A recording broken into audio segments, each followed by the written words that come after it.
Olá, seja muito bem-vindo ao Portfólio Global. Aqui a gente fala sobre diversificação, as oportunidades que o mercado internacional oferece aos investidores brasileiros e os principais produtos que podem fazer você acelerar os seus retornos. Eu sou Felipe Nascimento e o assunto de hoje são as empresas de saúde. A gente quer entender um pouquinho melhor como é que elas se saíram ao longo dessa pandemia e se, de alguma forma, ainda vale a pena investir no setor daqui para frente. A gente já está há praticamente 2 anos lidando com uma das piores crises sanitárias da humanidade e ficou a cargo das empresas de saúde a pesquisa e o desenvolvimento de métodos para minimizar todos esses impactos. A gente viu criação de testes para identificar o coronavírus, vacinas vindas de várias partes do mundo, mas não é só isso. Tem também hospitais, farmácias, planos de saúde, todos tiveram algum tipo de reflexo justamente por causa de toda essa situação. E é exatamente isso que a gente vai falar hoje com o Alan Gani, que está sempre aqui comigo no Portfólio Global, e também com o Terence Reis, que é diretor de contas da Salesforce. Vamos trazer o Gani aqui para a gente começar esse nosso bate-papo. Alan Gani, ótima noite para você, muito bom estarmos juntos novamente aqui no Portfólio Global, tudo em ordem? Boa noite, Felipe, uma saudade de fazer esse programa, voltamos aí com tudo. Em ano de eleição, então, o Portfólio Global se torna ainda mais importante, mais especial. Pois é, precisamos saber como diversificar, como proteger e como se expor menos a toda essa volatilidade que a gente está vendo. Inclusive, Gani, para a gente começar a dar uma pincelada nesse nosso assunto do setor de saúde, eu queria saber como que você enxerga esse setor, né, que a gente praticamente só fala nisso, né? É pandemia, são as várias ondas, são as variantes, são hospitais lotados, são desenvolvimento de pílulas, vacinas, remédios, enfim, uma série de questões envolvendo a saúde da população no Brasil e em todo o mundo. Queria saber como você vê esse setor de saúde, a importância e também o que você acha de investimentos nesse setor. Então, já no mundo pré-pandemia era um setor bastante promissor, né? E promissor porque a população está envelhecendo e à medida que a população envelhece, a gente precisa de mais gastos de saúde. Basicamente, um idoso, né, a maior parte do orçamento dele é consumido com remédios, é consumido com cuidados, né, com planos de saúde que acabam se tornando muito caros para idosos, né? Então acaba sendo um setor bastante promissor, né? Em relação à pandemia, é claro que tiveram setores dentro da área da saúde que foram muito beneficiados, né? As indústrias farmacêuticas já aí, que venderam vacinas, enfim, mas também tiveram setores que foram prejudicados, né? Então falei beneficiados, agora os prejudicados, aqueles setores onde as eletivas, né? As cirurgias eletivas, por exemplo, ficaram paradas, as pessoas tinham medo de ir ao hospital. Mas agora, né, com a reabertura da economia, as pessoas estão fazendo todos os procedimentos que deixaram de fazer no passado. Então, esses setores aí acabam sendo beneficiados. Então, é um setor muito interessante, né, com muitos desafios também, porque saúde é algo muito caro e à medida que a tecnologia tem avançado e com procedimentos cada vez mais modernos, né, a saúde também vai se tornando, pelo menos essa saúde de ponta, né, também vai se tornando bastante cara, né? Então, é um setor bastante interessante, eu vejo com bons olhos. Legal. Ô Gani, a gente viu, né, desde 2020, essas empresas sendo beneficiadas e sendo prejudicadas também, o que abre espaço para investidores fazerem um tipo de stock picking ali, né? Ver quais são as empresas que podem sair vencedoras, quais as empresas que caíram bastante e de repente com uma retomada, com um arrefecimento da pandemia, podem melhorar. Isso olhando lá para fora, olhando para investimentos internacionais. É interessante olhar para essas empresas, olhar para cases desse tipo e fazer um stock picking. Você acha que isso vale a pena para o investidor ou de repente é interessante buscar um ETF, alguma questão assim que possa dar uma cesta ali para o investidor e para ele não ser tão sniper, né? Não só pegar uma empresa e ir atrás dela? Eu acho que assim, se a pessoa não tem muito tempo para acompanhar mais de perto ou não tem acesso a relatórios aí de casas de research especializadas para fazer esse stock picking, aí eu acho que a ETF está de bom tamanho. Hoje tem ETF para tudo, né? ETF de setor disso, setor daquilo, de país, ok. Agora, se a pessoa tem esse tempo, tem uma boa casa de análise à disposição, aí eu acho que vale a pena sim fazer esse stock picking. E muitas vezes a pessoa tem até condições sozinha, né, de enxergar ali uma empresa, entender que ela é promissora, entrar no site da empresa, no relatório lá no RI da empresa, analisar balanço. É lógico que na vida moderna isso é difícil a gente ter esse tempo, né? Mas eu acho que as duas opções são válidas, independentemente disso, o importante é ter uma parte do recurso fora do Brasil, seja ele fora diretamente ou mesmo aqui dentro via fundos ou BDRs. Né? Maravilha. Então, Gani, vamos bater um papo agora com o Terence Reis, diretor de contas da Salesforce. Ele já está aqui com a gente para esse bate-papo. Terence, seja muito bem-vindo aqui ao Portfólio Global. Prazer falar contigo. Boa tarde, gente. Prazer estar aqui de novo. Prazer contribuir com vocês. Legal. Terence, vamos falar um pouquinho sobre esse setor, né? Setor de biotecnologia. Empresas como Pfizer, BioNTech, Moderna ganharam muito dinheiro com as vendas das vacinas. A gente viu isso impactando bastante os resultados delas, principalmente agora em 2021. Queria saber se a expectativa, né, de que sempre seja necessário renovar as doses, desenvolver novos medicamentos, acaba trazendo uma perspectiva de um lucro mais constante para as empresas nos próximos anos, ou se de repente é alguma coisa mais sazonal e que as empresas vão ter que correr atrás para manter esse nível de lucratividade. Eu acho que é uma aposta arriscada hoje, vacinas, e por isso que eu acabei de falar, aposta. Você precisa diferenciar entre empresas como a Pfizer, que já tem todo um orçamento direcionado ao desenvolvimento e pesquisa, e a vacina é um desses esforços, onde ela fez, inclusive, em parceria com a BioNTech, tá? Mas a questão da vacina é justamente isso. A gente conseguiu lançar a vacina num tempo recorde, foi além da expectativa do investimento que seria necessário em termos de desenvolvimento e pesquisa, mas por conta disso mesmo, você tem não apenas a Pfizer, você tem a Moderna, você tem a Valneva, você tem a BioNTech, você tem a Glaxo, você tem todo mundo em torno buscando a mesma coisa, ou seja, buscando a receita baseada no Covid, a expectativa de que de pandemia vire uma situação endêmica, mas, na verdade, a gente vê até pelas informações mudando todos os dias, quem sabe ao certo que futuro é esse. Então, você tem riscos como da própria Moderna e BioNTech, empresas cujo pipeline é basicamente hoje vacinas, é uma tecnologia que permite buscar novos desenvolvimentos. A Moderna, por exemplo, está em busca da vacina para o HIV, mas hoje ele está baseado apenas no Covid, apenas na vacina para Covid. O que acontece é que elas acabam navegando ao sabor das notícias. Precisa de uma dose nova, Moderna sobe 10. Vai virar endêmica, a variante é mais branda, talvez não precise tanto, Moderna cai 20. Então, ela acaba virando, essas empresas, essa aposta na vacina acaba virando realmente a especulação, quase igual a meme stock. Você está sempre no risco de ganhei 20, perdi 30.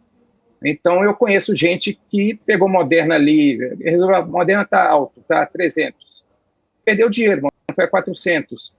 Só que aí o cara foi e resolveu entrar, 400. Moderna hoje fechou perto de 170. Ou seja, perdeu 50% ali. Que essas específicas, Valneva é uma interessante, foi ela que ocasionou a queda hoje, BioNTech e Moderna, e é um novo player, não estava no radar de ninguém.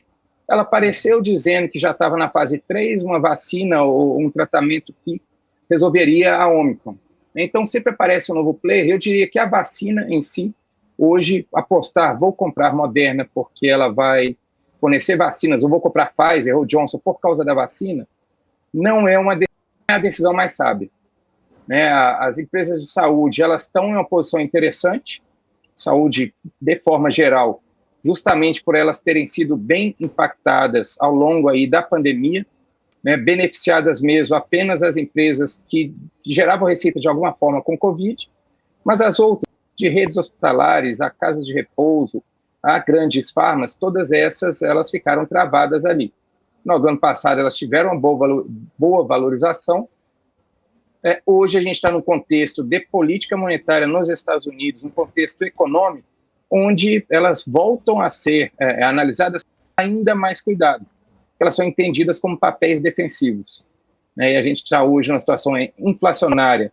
Elas têm uma baixa elasticidade com relação à demanda, né? Ou seja, uma alta elasticidade ali preço. Elas conseguem repassar os preços bem, então elas são resistentes à questão inflacionária e, ao mesmo tempo, elas são consideradas papéis que são interessantes por pagar dividendos, por ter uma estabilidade de receita fora da pandemia, em uma situação normal. Então, alguém entrando hoje no mercado olhando para a saúde, eu acho que ele deveria olhar para a saúde da mesma forma que ele olha para o mercado de forma geral. Tem saúde e crescimento, eu diria que as de vacinas, de biotecnologia são essas, e a saúde que são as velhas, são papéis de valor. Ele deveria também considerar ali ou avaliar a entrada. A entrada hoje, por causa do Covid, eu acho uma aposta no escuro, porque a gente não sabe para onde vai a pandemia. Meu caro, muito boa noite, prazer falar contigo. Em relação a esses casos que têm saído de miocardite em relação à Pfizer, você acha que isso pode ser um risco para a empresa, um risco de reputação, né? E que possa levar aí uma queda no preço das ações? Eu acho que quando a gente fala de grandes farmas, eu acho que elas já têm tudo isso previsto, né? Tem a miocardite agora na questão da vacina, mas eles já tiveram diversos outros problemas do seu lançamento de produtos. Acho que a gente pode lembrar, não sei quantos anos, não sei, 20, 30 anos atrás, quando surgiu ali o Viagra, a gente teve o mesmo problema com o Viagra, dá problema no coração. Viagra aumenta a pressão, o cara pode morrer. Então é a mesma coisa.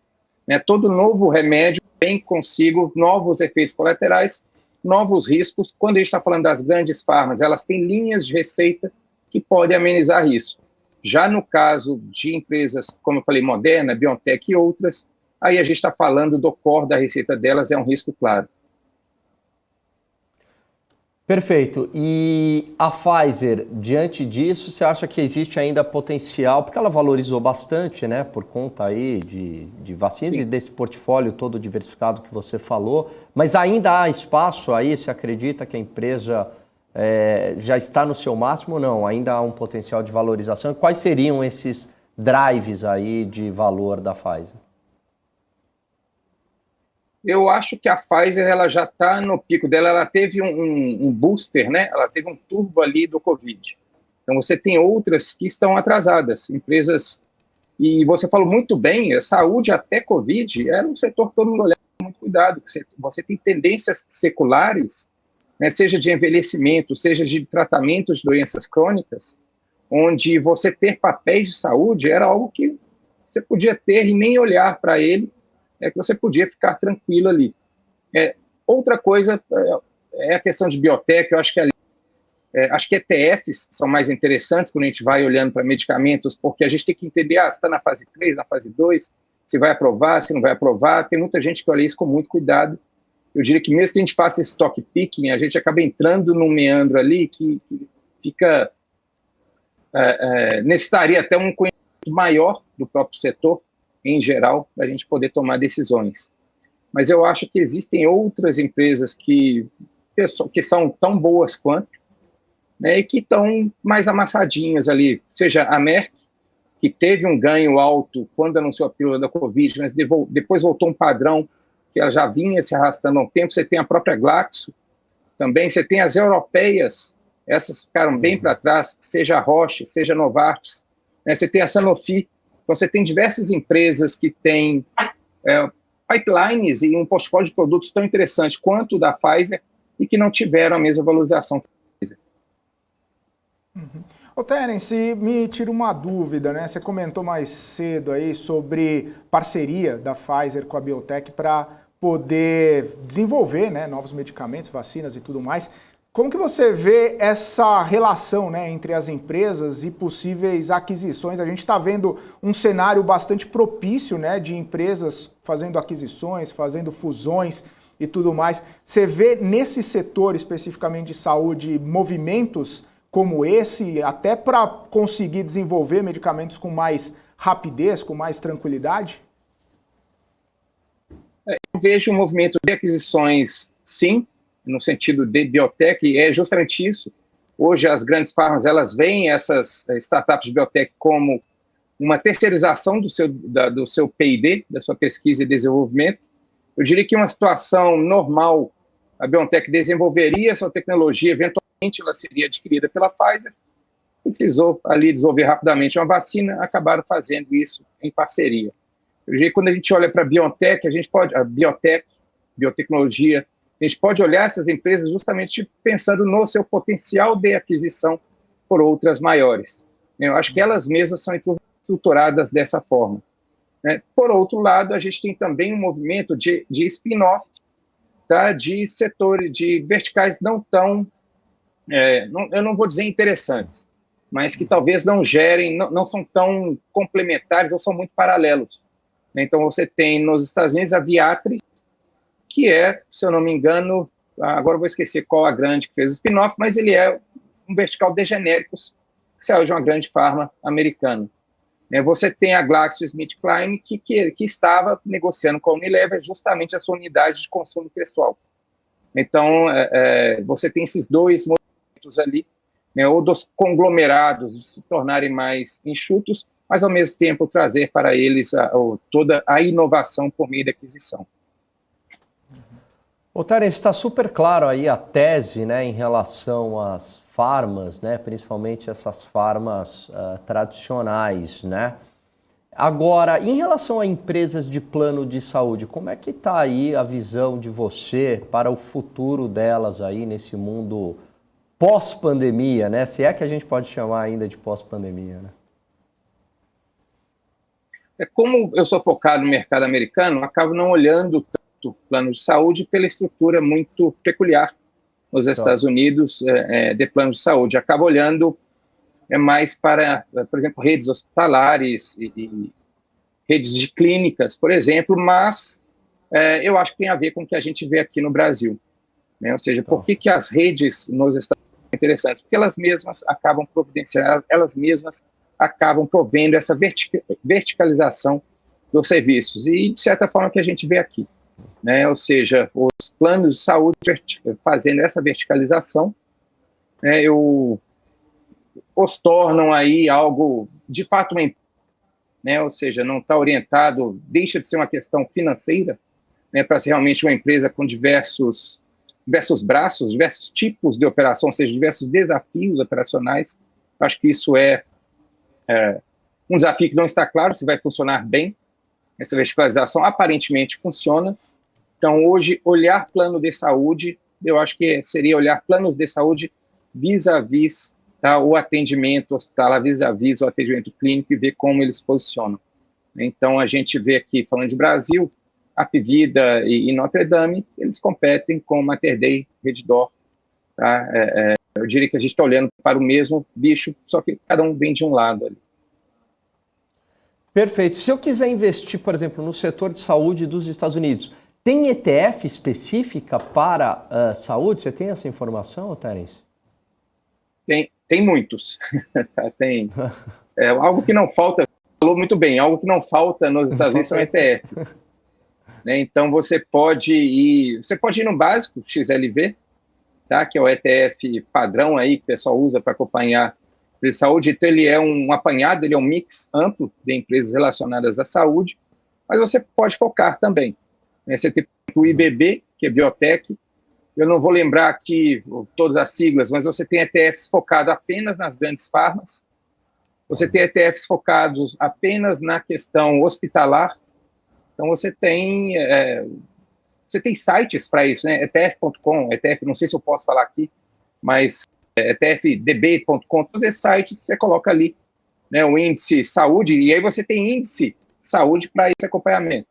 Então, você tem healthcare small cap, healthcare mid cap, healthcare large cap, ou todo o setor. Então, a variedade é grande. Eu procuraria hoje aí um mid-cap, porque se valorizaram menos, e small cap já está numa situação mais complicada. E large cap também é sempre, se for para um buy and hold, é sempre um bom posicionamento.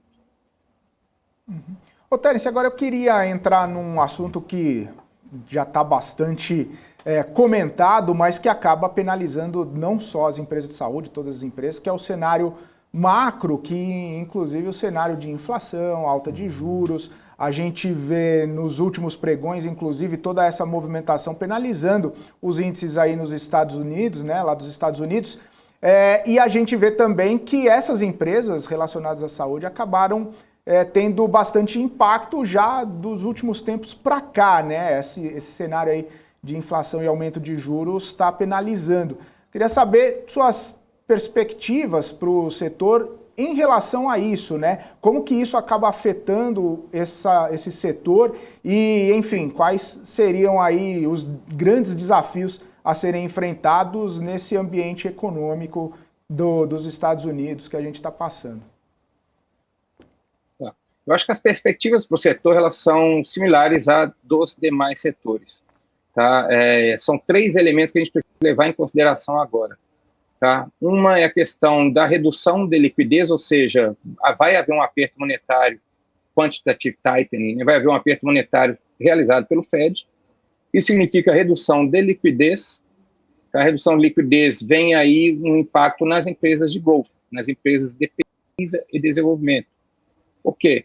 Você vai ter um desconto maior nesse valuation, né, no análise dessas empresas, então elas precisam entregar mais, elas precisariam ter mais crescimento para justificar a etiqueta de preço atual. Não é o caso, então a gente vai ver um impacto ali de fluxo de saída dessas empresas para empresas geradoras de caixa. Então aí já entra o outro ponto, ou seja, pesquisa e desenvolvimento fica mais caro, essas empresas ficam menos interessantes. Quem fica mais interessante agora? Empresas geradoras de caixa, empresas que consigam se sustentar em um cenário inflacionário, então tenham capacidade de repasse de preço e tenham capacidade de manutenção do seu negócio como está em uma eventual desaceleração do crescimento. A continuidade do aperto monetário, como está previsto pelo Fed, eventualmente leva a uma desaceleração desse crescimento nos Estados Unidos. Então, a atitude, o posicionamento no setor, assim como em outros, precisa sim ser mais defensivo. Hoje a gente vai muito pelo fluxo, o fluxo ele vai ter menos força, porque tem menos liquidez, a gente vai precisar ir mais por fundamentos. Então, é buscar empresas com bons fundamentos, não faltam no setor empresas com bons fundamentos, e buscar evitar ou ter aí menos peso no portfólio, empresas que ainda dependam desse crescimento, ainda dependam muito ali do investimento em inovação, dependam ainda muito do interesse pela pesquisa. Posso entender, então, que nesse sentido, Terence, as empresas tradicionais europeias, sei lá, como a Bayer, a Roche, entre outras, elas estariam mais descontadas em relação às empresas tradicionais americanas e num cenário talvez um pouco mais benigno em termos de taxa de juros lá na Europa, sendo uma melhor oportunidade de compra? Essa é uma perspectiva bem interessante, eu diria que sim. As europeias andaram bem para trás, a gente sabe que a situação na Europa é mais complexa, e a gente vê que o Banco Central Europeu não pretende aumentar as taxas de juros por um bom tempo ainda. Pelo menos é a intenção declarada deles agora. Então, me parece interessante, sim. Ô Terence, tem uma pergunta aqui que eu queria fazer para você sobre essa situação, né? O Gani perguntou de ETFs, a gente sabe de BDRs, e tem os REITs também, né? Que são os fundos imobiliários lá dos Estados Unidos. Você acha que o setor de saúde, nessa classe de ativo, também existem algumas oportunidades?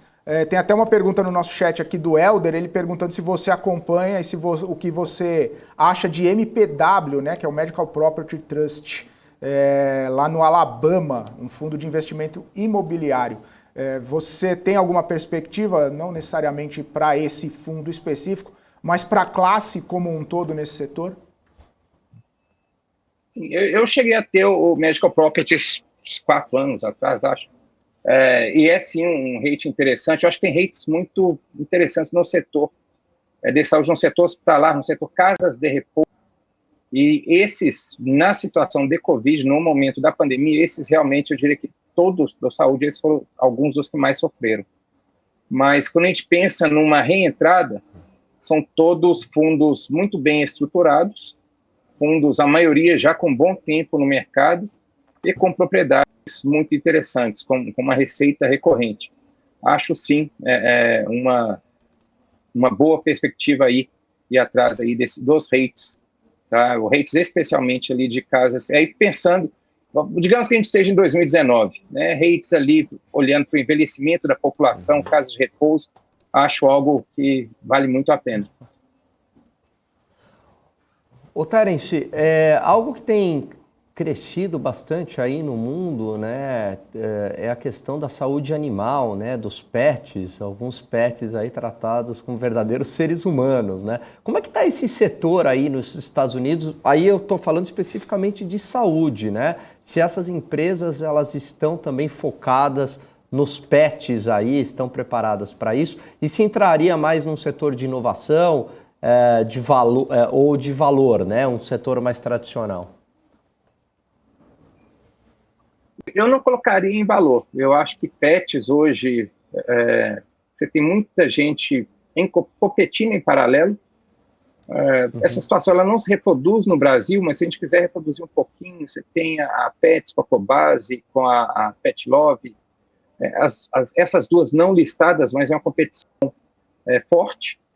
Tá? Eu já trabalhei aí em outra, né, na minha outra carreira ali, já trabalhei com a PetSmart nos Estados Unidos, a Petco também. Eu sei que eles têm um investimento interessante e eu diria que do que eu vejo, as empresas interessantes nos Estados Unidos ainda não listadas. Talvez, eu não lembro se a PetSmart chegou a ser listada, mas elas acabam entrando muito no hype, porque pet é aquela promessa, a gente vê aquilo ali, é quase, poxa, não é possível que isso não vá gerar receita. Mas, por isso mesmo, são todas muito infladas, justamente por ser essa promessa. Todos nós achamos que isso vai dar dinheiro, isso, de fato, para eles dá dinheiro, então já estão todas aí bem esticadas. Ô, Terence, e em todos esses setores, essas empresas que a gente está falando, a gente acabou fazendo uma análise mais de cenário, de perspectivas e do que aconteceu nos últimos tempos até a gente chegar até aqui, né? Mas a minha pergunta é, numa análise das empresas e do setor, que tipo de análise você faz olhando para o número da empresa? Que tipo de indicador é interessante o investidor ficar de olho? Que tipo de múltiplo o investidor pode levar em consideração quando olha esse tipo de empresa para fazer seus estudos aí antes de fazer qualquer tipo de investimento? Como eu olho muitas empresas, então eu acabo não entrando tanto a fundo, mas o que me interessa são os indicadores básicos, né, de fundamento, seja de retorno sobre investimento, seja o preço por lucro. Eu não olho tanto o PL, olho mais o PEG, né, que é o PL sobre crescimento, né, que é o PEG, que é um indicador que o Peter Lynch gostava de usar, que ele indica melhor, ele dá uma indicação melhor que o PL. Você pode ter um PL alto com PEG baixo, significa que você vai atingir esse PL em algum momento. Um PL baixo com PEG alto significa que mesmo ele sendo baixo, você não tem crescimento para justificar. Eu olho o PEG, mas quando a gente fala de saúde, eu trago muito do meu background em tecnologia. Eu vou olhar para pesquisa e desenvolvimento, eu vou olhar para o pipeline de produtos, eu vou olhar para a tendência, macro. Então, eu vou olhar para a empresa, eu entendo, olhando para uma tendência, eu falei de envelhecimento de doenças crônicas, eram os dois que eu olhava. Seja câncer, seja Alzheimer, seja doenças autoimunes. Então, eu busco empresas que têm um pipeline já existente nisso, ou que tem pesquisa nessas doenças crônicas, e aí busco entender o que elas têm de portfólio qual o investimento nisso e me posiciono nessas empresas. Outra coisa que pode ser interessante, mas eu acho que aí requer um conhecimento mais aprofundado, é buscar empresas que têm monopólio em determinados produtos. A gente tem, não determinados produtos, é engraçado falar isso, mas monopólio sobre determinadas doenças.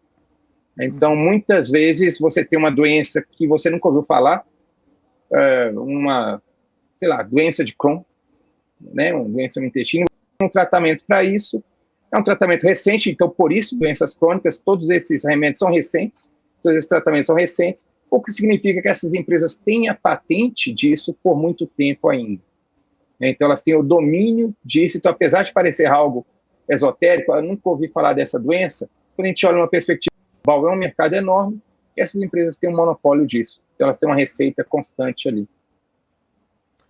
O Terence, em relação a... Eu acho que há algum setor também que cresce muito, né? É o setor estético, né? Essa parte de saúde. Também vale a pena olhar, ou a concorrência já está muito disseminada, as margens já estão mais apertadas? Olha, setor estético, você diz aí tipo espaço laser e outros? Eu não sei se entraria bem em saúde isso, né? Ou medicamentos para estética, ou procedimentos, enfim. Dermocosméticos. Dermocosméticos, porque não é estética, perfeito. é por isso, exatamente. Eu olharia para a estética sob uma outra perspectiva, é justamente sobre quem está por trás de tudo isso. É que às vezes a gente vê ali a rede Espaço Laser, mas tem uma empresa que fabrica todos aqueles preenchimentos, fabrica todas aquelas máquinas. Então a gente está olhando, no fim das contas, a gente está olhando para a Bivi, se eu não me engano, que detém o monopólio lá da produção do Botox. Então você tem cada vez mais gente aí fazendo Botox, na hora que você olha quem que é a Bivi. Você tem os equipamentos, a máquina de laser, sei lá se é Meditron. Eu olharia muito mais para os provedores dos insumos para estética, aí sim entra a questão do dermocosmético, eu acho que eu colocaria, vou colocar um parêntese aí, né, mas quando a gente fala em clínicas e tratamentos estéticos, eu olharia para quem? E hoje, você olha, vai ser a Bivi, vai ser a Glaxo, tá? São outros, já são as grandes farmas que dominaram o setor. Quando a gente fala em dermocosméticos, a gente já entra naquela dinâmica semelhante à Pfizer e BioNTech, né? Ou seja, você tem aí também as grandes empresas de consumo pessoal, elas têm dominado essa parte de cosméticos. Quando você olha ali a La Roche, você vai na farmácia lá, La Roche-Posay, Vichy, SkinCeuticals, outros, quando você olha, isso é da L'Oréal. Aí você olha mais outras 5 marcas, você olha que lá é da Procter, né? Então você tem poucas grandes marcas dominando, né? Mas você tem o quê? Você tem os novos players que vão surgir no setor. Você tem aquelas pequenas empresas, quase como startups, biotech também, que vão eventualmente ser adquiridas.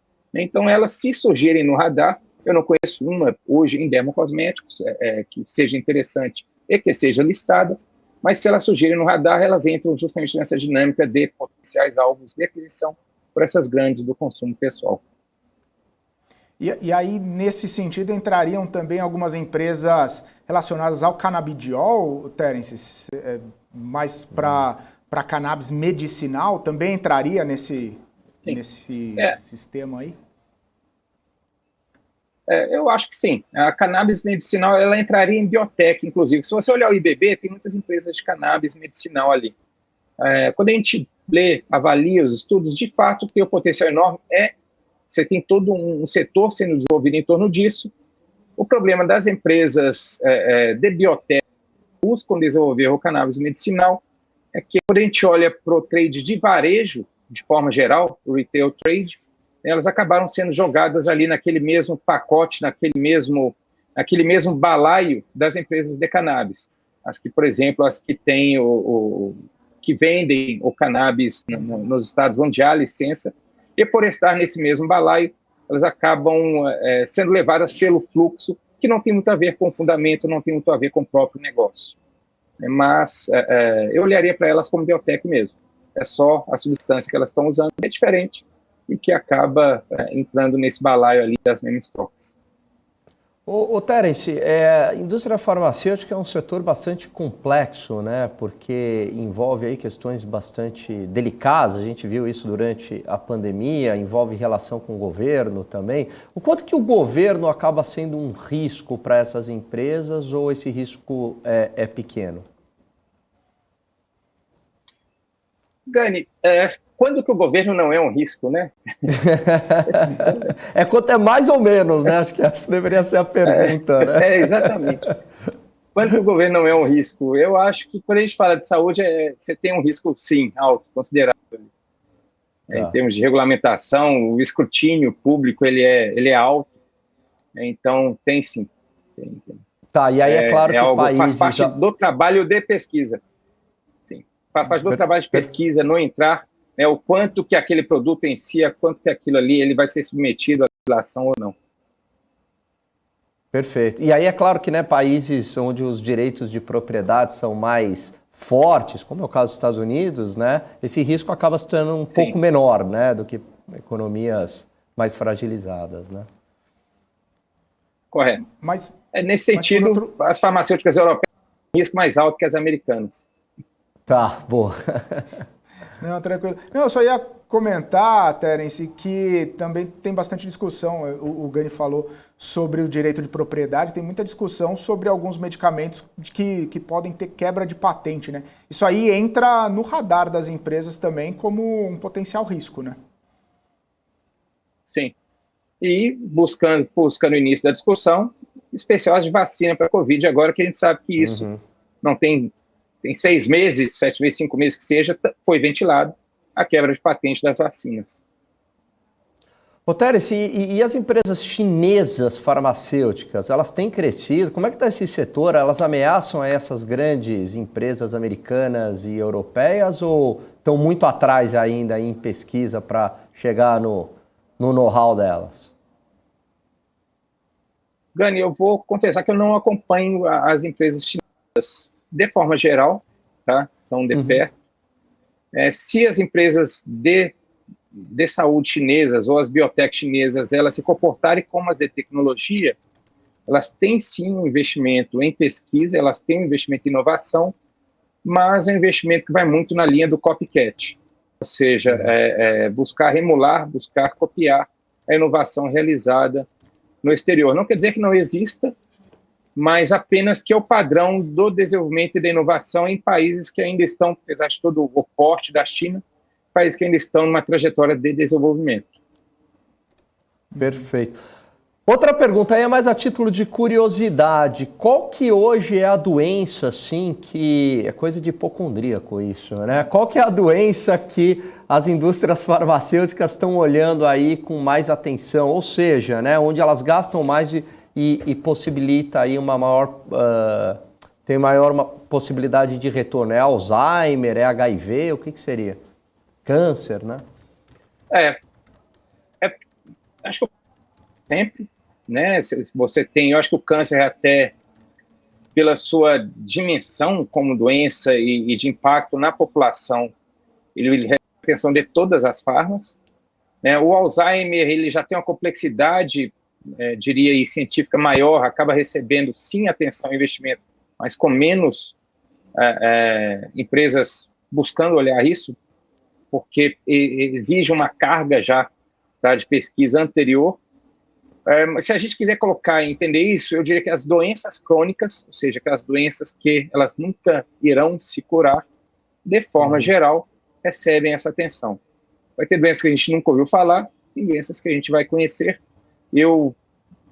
Gente, ações, tá? Eu não gosto dela, mas eu, por exemplo, tenho muito interesse em empresas que buscam o desenvolvimento de tratamentos ou medicamentos para diabetes, tá? Que é algo que faz parte da tendência secular de piora da saúde alimentar, vamos chamar assim, tá? E o diabetes tem aumentado cada vez mais também, é uma doença crônica, tá? E ainda tem ali empresas com patentes, e ainda tem muito espaço para inovação.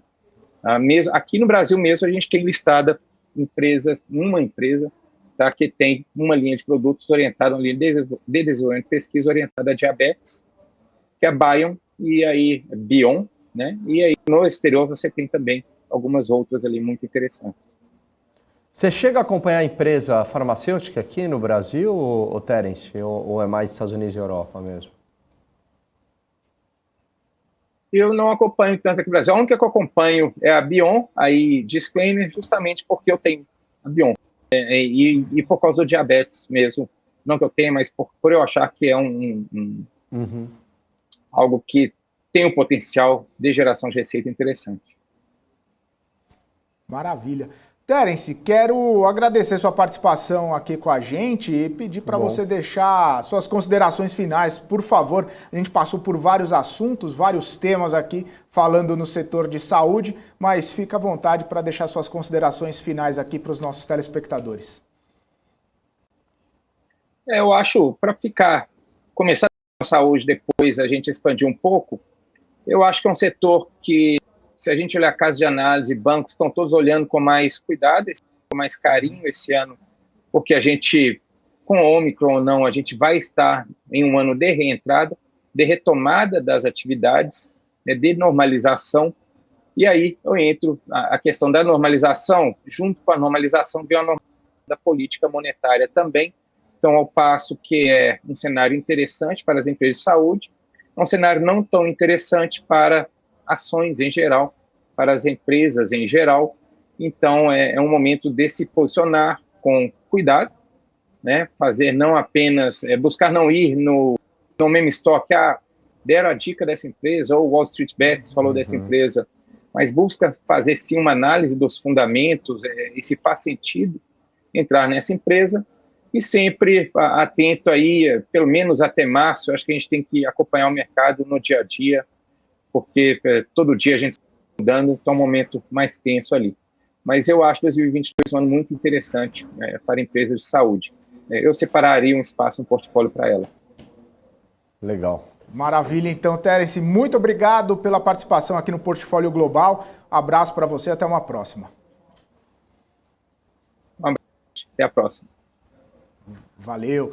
Esse foi o Terence Reis falando com a gente aqui, ele que é diretor de contas da Salesforce. Deixa eu trazer o Gani aqui, a gente já se encaminhando para o nosso final do Portfólio Global. Gani, um papo muito bacana, muito a gente falou bastante sobre não só as próprias empresas relacionadas à vacina, à Covid, mas a gente abriu um leque também para os investidores que estão nos acompanhando sobre o setor de saúde, né? Várias oportunidades, vários insights de segmentos ali interessantes que valem a pena ficar de olho. Achei bastante interessante também essa questão de doenças crônicas, que acaba sendo uma receita, né, para essas empresas. Esse é o mundo real, né? Infelizmente, a gente não gostaria que existissem essas doenças, mas existe e as empresas acabam ganhando aí com venda desses medicamentos, né? Ainda bem que também produzem esses medicamentos. Achei bastante interessante, né, essa questão das empresas europeias, um setor defensivo, né?